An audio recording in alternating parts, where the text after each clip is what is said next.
Ooh. Hey there, everybody. How you doing? This is Brother Francis.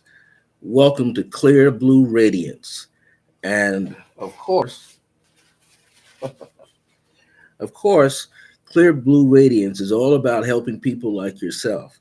I have been a spiritual counselor for well over 40 plus years, in fact, going on 48 in this year. And it's just been a great time to be able to discover new ways and helping people have greater clarity in their life, such as yourself. And not only do that, but often people always ask, well, what is my actual purpose? So I want to let you know that your purpose often can change. That's right. Your purpose can often actually change at any given moment because you are what? Constantly evolving, constantly changing. And life has its moments where we're never really doing something for a long period of time. I mean, some people might luck out, so to speak, and find themselves doing something that they really enjoy long term. And other people are struggling to discover who they are, to change their lives. It often happens when you're a person that's worked at a job, a profession for 20, 30, 40 years, baby. And then it's time to move on. Either you got laid off or you got fired or you put it out into the ethers that you wanted to move on. And so any of those things could have happened, but something came along that was much more suited for you.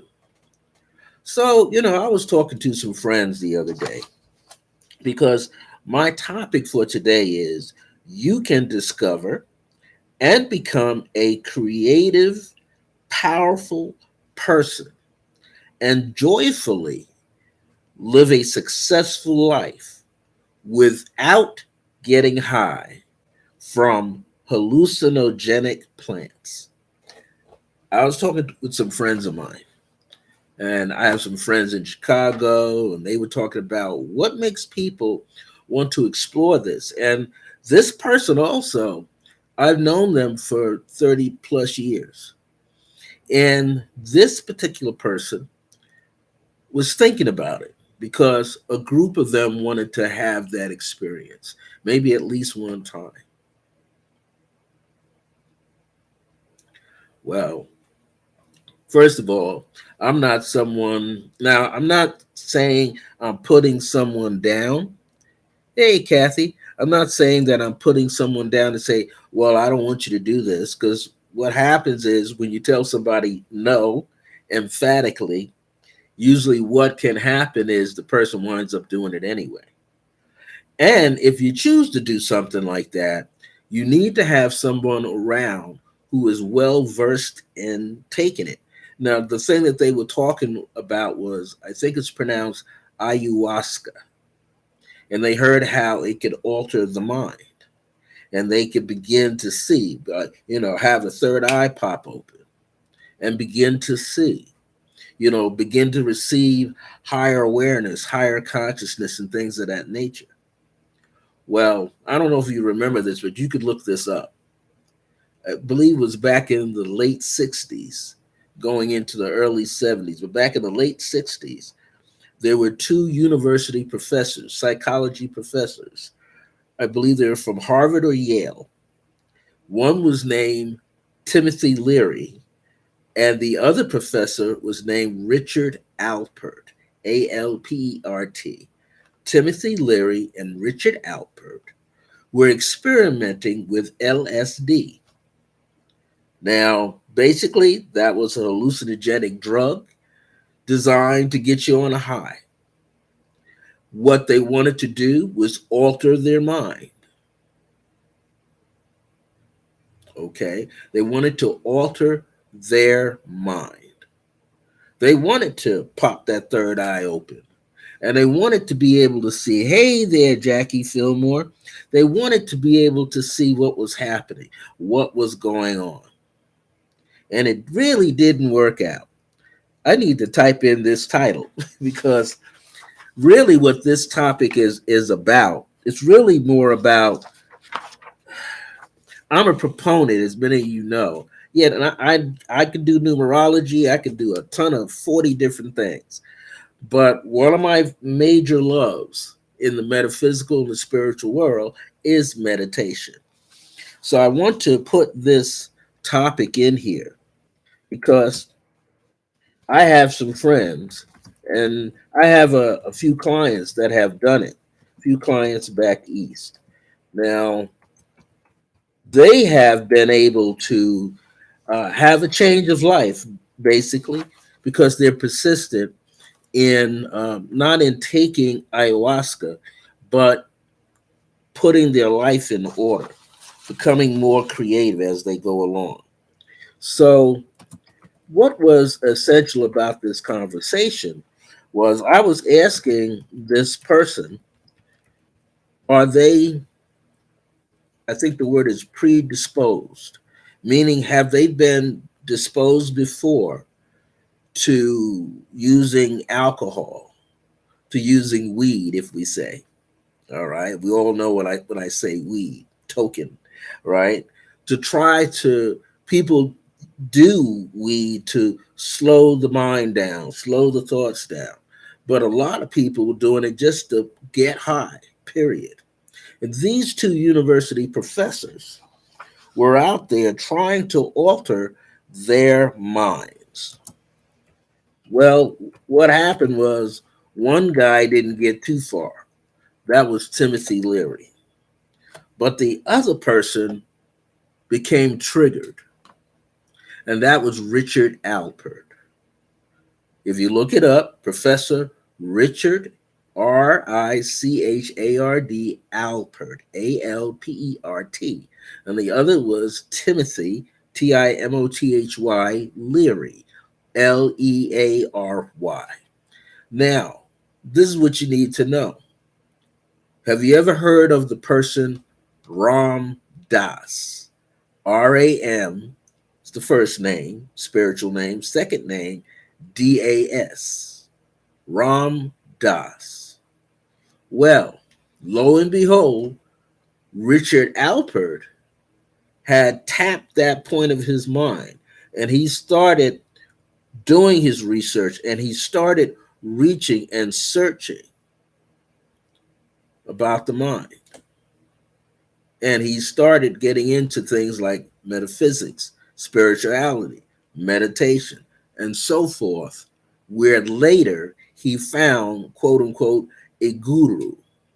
A guru is a teacher, right? A metaphysical spiritual teacher, believe out of India, because he started to travel, he started to seek.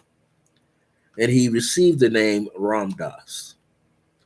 That means after overcoming the mind and having self control, and he was able to step in and do esoteric teachings, metaphysical teachings, and spiritual teachings. Not everybody can do that, especially if you come from a family who has struggled with addictions. Now, I myself, I know better. My late father struggled with alcoholic addiction. When I was in college, I experimented with weed. Oh, the high felt great, but the low felt sickening. I didn't feel any shift. I didn't feel any change. In fact, it brought out the worst side of me. Now, I wasn't a bully. I wasn't a sarcastic person. I wasn't a mean spirited person. But getting high wasn't for me because I could see I wasn't getting high in the mind going into other worlds. I was hallucinating. I was seeing things I didn't want to see. I was seeing things that I was fearful of. Those thoughts came forward. Those emotions came forward. It caused me to re experience my father's addictive nature and behavior. So, somewhere down the line, bit by bit by bit, I began to realize this is not the way to go. And because I had a pretty strong spiritual mother as my teacher, she didn't beat me over the head about it. She just says, you know better. You know what to do. I'm not going to tell you what to do because now you're on the road of manhood. You have to figure it out. But I know in the end, and before you get to the end, you will be all right. So I got to that point where I don't need this. I do not need this. Even though I created a craving for weed, smoking weed. Why? Because, hey, I could relax. And when I got out of college, I knew some friends on Long Island that got into it quite often. But eventually, I got that secondary high because I wasn't taking it physically. And then eventually, I said, I get a headache when I take that stuff. I don't like the way I feel when I come down from the high. I don't like the fact that it alters me and I become self centered and egotistical. So I had to make a decision. And I'm glad that I did. Why? Because by making the right decision, I was able to step in to the esoteric, metaphysical world and the spiritual world. And while I was in college, that's when I found Tai Chi Chuan, someone teaching it. And I used to do that thing 7 days a week, 3 hours split up throughout the course of the day. Get up early in the morning, practicing for midday, somewhere where I didn't have any classes, get out there and practice in a field somewhere. Sometime after dinner, or back in my room, practice. Practice, practice, practice. Diligently practice Tai Chi. And then something happened, something triggered internally. And I realized, hey, this is a lot better than smoking weed. I don't have to smoke weed.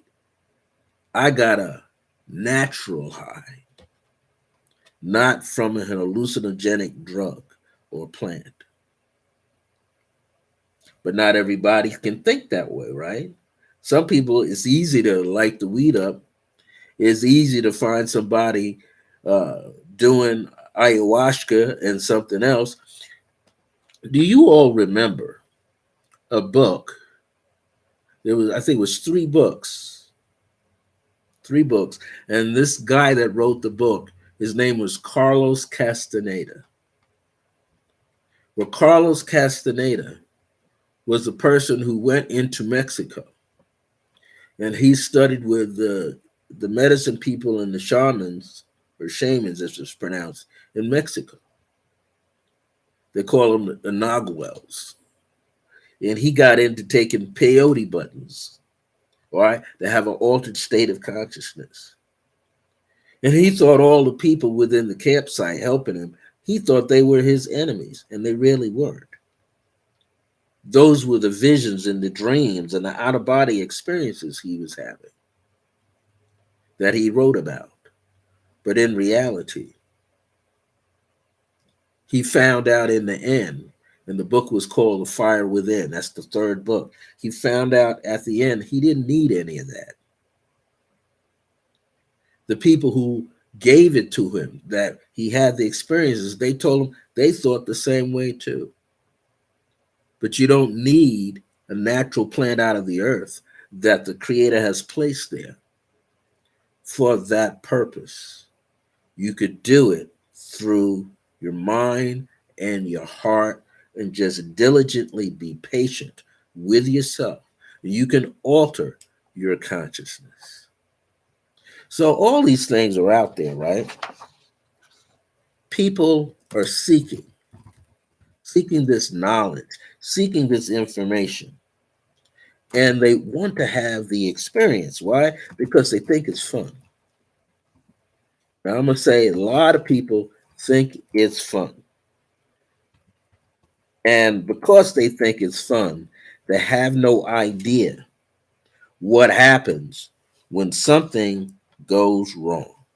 When something goes wrong, then the person has a negative experience. And that negative experience can flip them out. That's right. That negative experience can make them go bananas. Now, it's not funny, but the fact that a person, and this is good to know, sometimes people have this desire to do these things, to be with people that could possibly help them. But what happens? The people that are around them notice, hey, I can't control that person. That person's out there. So they leave them to themselves.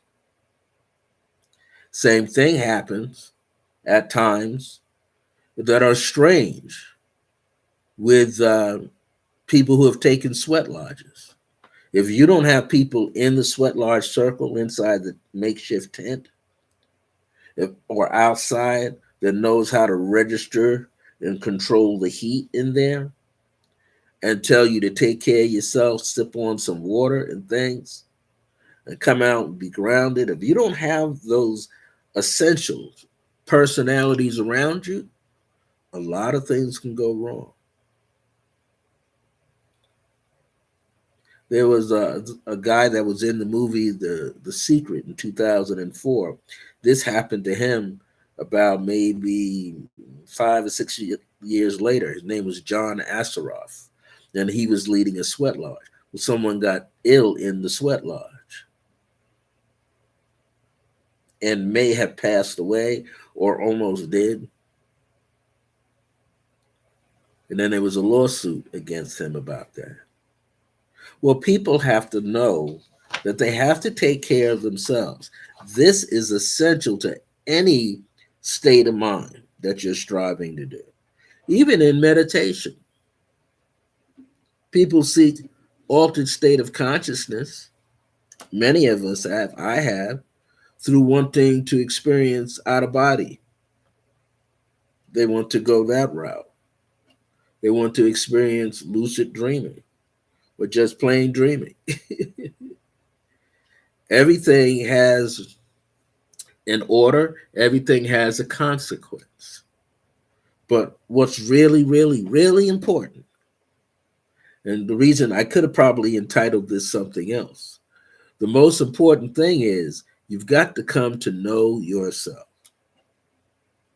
And wouldn't it be better if you learned how to know yourself without using a trigger, such as a drug, a chemical drug, or a natural herbal drug, but allowing yourself to have what? Self discipline, self motivation. That's essential. Self discipline, self motivation, be more aware of what's going on in your surroundings, have a particular format or a series of steps, map it out. What is your purpose for doing it that way? Why do you want to do it that way? We have to go within, and meditation is the way. Now, if you have control over any addictive behavioral patterns with yourself, and then you know people who have done it over and over and over and have the necessary experience of using ayahuasca and what it takes. And I can tell you, I've spoken to some of my clients, younger clients, and they say, oh, it's not an overnight success. It's not sit in a circle, pass this herb around and take it. Takes hours and hours, 2, 3, 4 hours before they have the experience and have the control and someone there watching. So I'm saying a safer way, a much safer way to discover and become a creative, powerful person and joyfully live a successful life is get into metaphysics, get into esoteric studies, spiritual studies, Get into the paranormal if you want, parapsychology. Actually read the books, study the books. But again, books don't change you. It's your personal outlook, it's your personal attitude, is what your goals that you are setting for yourself. What is the reason for the season, for using that to open yourself up? You have to have, again, self control. You've got to be able to be self motivated. You've got to be disciplined. In other words, you got to be so disciplined that you will say, I'm going to meditate Mondays, Tuesdays, Wednesdays, Thursdays, and Fridays for 20 to 30 minutes, twice a day. Start my day off with meditation and end it before I go to sleep with meditation. And say to yourself, I'm not looking for anything in particular other than become more centered, emotionally centered in my heart, more calm in the mind, so I can have greater clarity in my thinking and my analyzing. And then relax this body, this physical body, to the point where I am totally at peace with myself. Then you can unlock the door. Study the chakras, how they work. Those are fields of energy, a part of the sympathetic nerve system. You'd want to study and find out how that works. And trust me, you want to take your time. You might want to use sound. You might want to use crystal bowls, Tibetan bowls, to create the ambience. You might want to burn incense to create the ambience. Certain things trigger you in a certain way. So we all have to find something. Why? Because we're all seeking. And if we're all seeking, we are doing what? We're looking to have a better version of ourselves. But the question is, do you need to have a better version of yourself to live a more successful life? You might want to think about these. Do you love yourself unconditionally? If you have some issues, some things that have been blocking you, some illusory thoughts, can you overcome those negative thoughts and doubts and feelings about yourself? Can you change how you think and how you feel about yourself, your life? This is all essential to growing your well being, to having a better life for yourself. But first, it's all about self love, loving yourself unconditionally. If you can love yourself unconditionally, find creative ways in which to do it that are not harmful to your well being, not harmful to your mental sanity, because these things are important. You still need your brain to think. You still need your emotions to be clear enough to what? Feel and sense what's going on around you. All these things are essential to what? Growth. We know there's changes in life, but we have to grow spiritually. We have to become more mature with ourselves. We have to seek that inner person. We have to seek the higher self. We have to seek the spirit guides. We have to seek, if your system is angels, utilize it. But don't be surprised if something ancient pops in to your life. Then what? That's what happened to me in 2006, where beloved Akhenaten popped in and out. And I didn't know who Akhenaten was because I wasn't on the ancient Egyptian path. But when I eventually did, and because I had friends who were in it, that were helpful, but they weren't having that direct experience. They were looking at the historical. Eventually, I had Akhenaten there. And I was thinking, why did he choose me? Because I didn't choose him in this lifetime. And I began to relax. I began to study. I began to do the research. And it was ironic and interesting because the more I delved into him doing the research online, the less I found, which was, I think, his way of saying, I'm not there. I'm here. I'm here. I'm back here. And then beloved Nefertiti came. She came in 2009. And he was already around me 3 years, popping in my dreams, showing up through people on the street. Yeah. I had a guy one time right out here, one time in another location I lived at, one of the first locations I lived at. And I would go for a walk parallel to this fence that um, surrounded a golf course. This young man, I kept hearing roller skating. And then one day, he wasn't on roller skates, he was on a skateboard. And guess what? When he came from behind me, I saw the young man. I said, he has an interesting face, very angular face, and braided hair, thick. He slowed down and did what? Picked up his skateboard. He came up on my left side, picked up his skateboard, turned his head and looked at me. And for a split second, he looked just like Akhenaten, the pictures that I've seen of Akhenaten.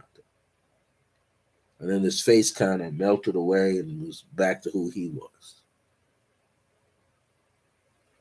I would sit up in Cracker Barrel, mind my own business, or Golden Corral, sitting down. And when a woman wouldn't sit too far from me, she'd be looking through all the dining common areas at me. And she looked just like Nefertiti. But the closer I got to her, her face changed. So the appropriate spirit guides come when they are supposed to. Some of them aren't well known, I'll say iconic figures in the universe. Some are men, women, and children from other lifetimes around you. So I say all of this. You have to be able to diligently work on yourself. You have to take the steps. You have to spend time in contemplation, just thinking, feeling, doing some research, more research, thinking, feeling. And then you got to make a decision. Do I want that connection without hallucinogenic drugs being used? And I can tell you this, if your heart is in the right space and you are mentally humble and you're not relying on egocentric behavior and you're not selfish about it, but you sincerely want to know,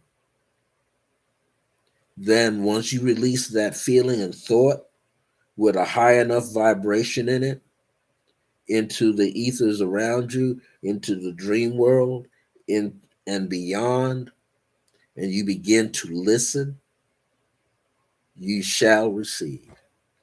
You can knock on the door, someone's going to be knocking on the other side. The feeling of letting you in.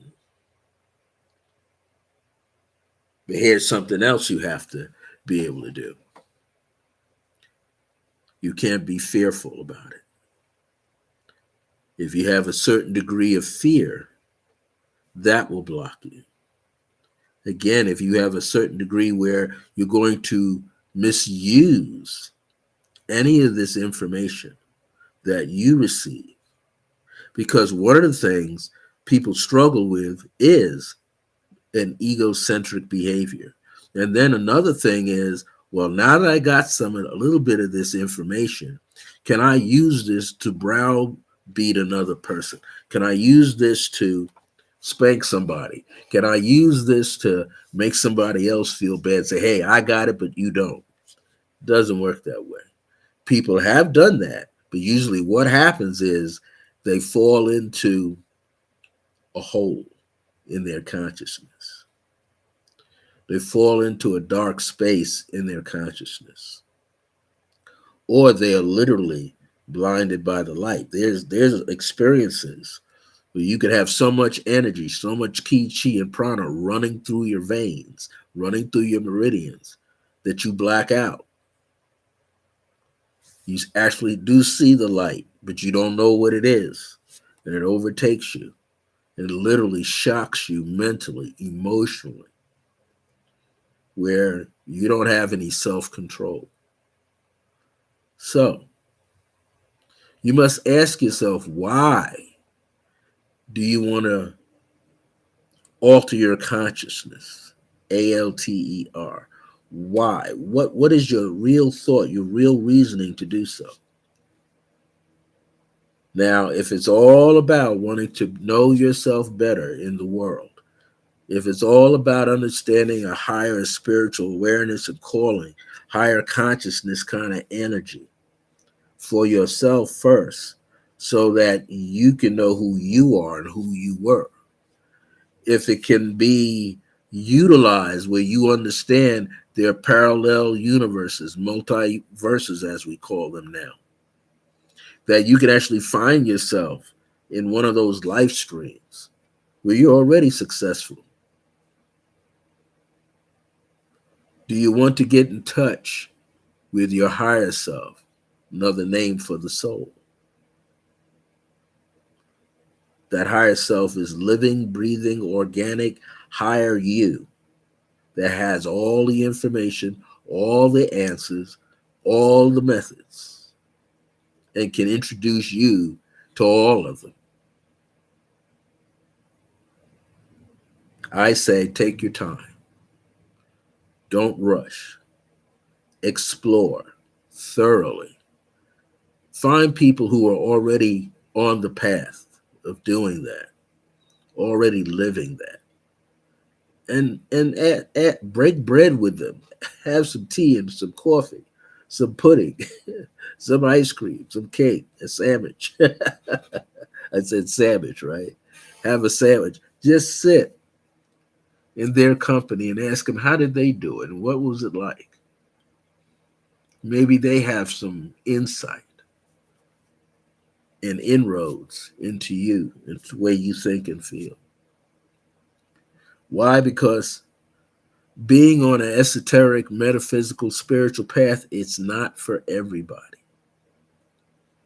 Now, I'm not saying people don't need to awaken or wake up.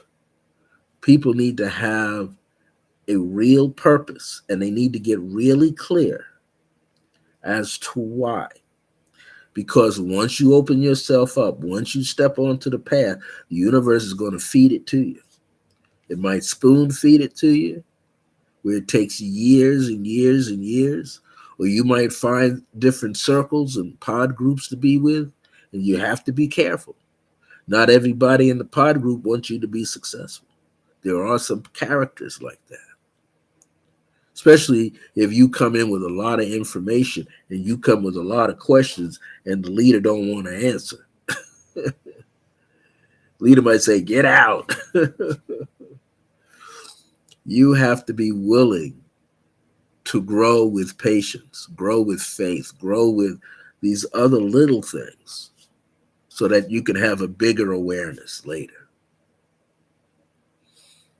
This last Lion Gates energy is open the planet up on a much bigger level. Many people are talking about the splitting of the earth, where they're going to have a 3D world and you're going to have a 5D world. But people say, well, what happened to the 4D? That's you. You're the 4D. You're the fourth dimension. Why? Because that's where compassion dwells. That's where the presence of divine grace dwells in you. That's where true understanding comes in you, because you have to express that you understand. You have to live what you understand. You have to become a more compassionate person, a more loving person, and love yourself truly. Truly love yourself unconditionally and be humble. That's where your power lies, in your humility. And as that happens, things around you begin to change. Lots of things. You find things where you're just walking into opportunities, just like that. Just like you say it, bam. There's certain things you used to do, you no longer do it, and you don't even miss it. That's an amazing feeling. Think of some of the things you used to do, right? You had to do them. And then you wake up one day over the weeks since this Lionsgate energy, and you don't have a taste for it anymore. Which kind of, not that you're angry about you don't have the taste or the feeling, it's just that you understand why you had it when you were doing it all these years. And you don't have a connection to it. But guess what? You, the higher self, came, materialized more of itself within you, upgraded you, and has you working on other things now, has you experiencing other things that are more rewarding. We're going to get to a point where we don't even remember what we used to do, but we're going to have a drive, several drives to do something else. And we're going to find ourselves on those paths, working a whole new way. So that's what I wanted to bring out today, this topic. You can discover and become a creative, powerful person and joyfully live a successful life without getting high from hallucinogenic plants. I mean, if you want to do that, do your research. Do your research and get the plus and the negative about it. Get some reviews on it. Speak to people who have done it, but that doesn't mean that what they experience will be your experience, because everybody experiences something differently. I'm just saying, don't become addictive to it. Don't become an ashwagandha or a ashwasca, however it's pronounced. Don't become addictive to it. Don't become an addict. And that's a whole nother thing, because now you're going to see illusions on top of illusions on top of illusions, and then you become delusional, and then you lose your mind, lose your way. That is my talk for today. I hope you enjoyed it. You can replay this later. I hope you have a nice, positive afternoon. Those of you on the East Coast, have a better version of yourself, a better life. I will be back next Thursday, which will be September the 8th, with some more of Clear Blue Radiance. If you have any questions, you can leave them in the comments section. Hey, Swanda made it. You can leave it in the comment section. Okay. Swanda now, you can see her face there. That's, if she doesn't mind me saying, she's the owner of Resonant Essentials. And this is one I'm going to say it. I'm going to brag about it today. Resonant Essentials is a bad mamma jamma. I got to know Swanda here when I think when we first met, it was 2012, and I knew that there was a connection then. And then we met again in 2015 when I did one of my evening with Brother Francis, evening of remembrance out here at someone's place. And information that night was streaming like nobody's business. I was getting so much information for everybody. I had a very, very clear night. But the reason why I'm talking about Resonant Essentials, if you want to know more about it, go to www.resonantessentials.com. If you can't remember, go to my website at the link http colon double forward slash. Let me put it down here. Let me put the link. You can click on Resonant Essentials right here because I'm in its studio right now and get this information. Or you could go to my website, and I'll put it here. Go to my website. When you get to my website, all you have to do is look for Resident Essentials right on my website, and it'll open right there. And you go there, and you can look up everybody. We have some new practitioners, as Michelle will tell you, Swanda will tell you, new practitioners that are coming and joining us. And I'll tell you, it's an exciting thing when you meet new people. But it's not that they're new to you. You knew them from long ago. I believe that Resident Essentials will be a well-known center worldwide. And all of us have a part to play in helping it become that and get there. So I'm going to sign off. You know, everybody's got Labor Day weekend coming up. And also for any of you that are living out here in Santa Fe, Las Lunas, Belen, and especially Albuquerque, the city of Albuquerque, which is huge here in the state of New Mexico, Resident Essentials won't be open this Saturday, so I won't be there teaching my Creative Pathwork meditation. Okay, I won't be there. Just want to let you know, it's the Labor Day weekend. We all need a break. We need a retreat. We need to rest. But come back Monday. I believe that, Monday's Labor Day, but check in on our Facebook page, Resident Essentials, the group. If you're a member there, if you've joined there, ask Michelle to see what her topic might be. She might lay something out Monday early, or she might come on Tuesdays and give you some information metaphysically and esoterically so that you can get it. She's an excellent teacher. Wednesdays, Walk in Tarot with Donna Lindblom and Donna of Dominion Tarot. Sorry about that. Anyway, if you want to get a one-card reading, she'll do that for you every Wednesday, sometimes on a Tuesday at 12 p.m. Well, most people here, when they talk, they come on at 12 p.m. I'm the only one that's different. I come on at 1 on a Thursday. So I'll be here next Thursday with another Clear Blue Radiance presentation for you. I also have my own YouTube channel, so you can follow me when you need to follow me. I want to thank you so much for joining me live today. Hit the share button, hit the like button, leave us a comment, okay? Especially like and a comment. It's nice. A question. And hit that notification bell so you know when we're on here doing something. Okay? You have a fabulous Thursday, fabulous Friday, fabulous Saturday, Sunday, and Monday. See you next week. My grace is your grace.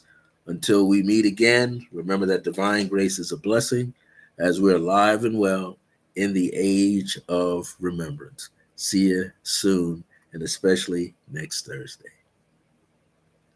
Now I'm going to sign out.